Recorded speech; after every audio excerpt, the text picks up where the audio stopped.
Lumabas nga kami ni Dada kanina pagkatapos nga namin kumain ng umagahan. Inagahan na nga rin namin yung labas para nga hindi mainit at mukhang masama nga rin yung panahon ng mga oras na to. Hindi na nga rin namin sinama yung dalawang bata dahil masama nga yung panahon. Umaaraw nga at saka umaambon kaya hindi na namin sinama. Nandito na nga kami sa may palengke ng may kawayan. Bibili na nga rin kami ng ulam namin pananghalian at hapunan. Nakabili na nga kami ng ulam at hindi ko na nga rin na videohan. At ito nga si Dada nag-aya nga umakyat sa iMart. May bibilin nga daw siyang tools para nga sa motor niya. Ito nga, pinagbigyan ko na nga at baka nga mag-tantrums pa. Char!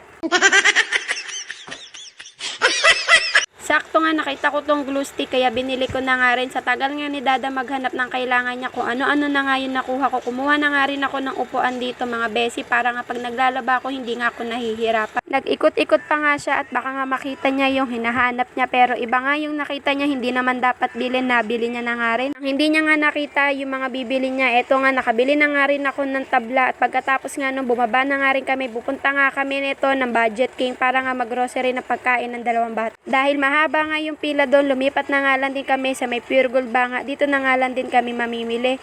Eto nga si Dada, may binibili nga siya chichirya. Fast forward na nga, hindi na nga ako nakapag-video at eto nga, nakauwi na rin kami ng bahay. Binili nga lang namin yung mailalaman sa rep at makakain nga ng bata. Ayun lang naman, salamat. Bye!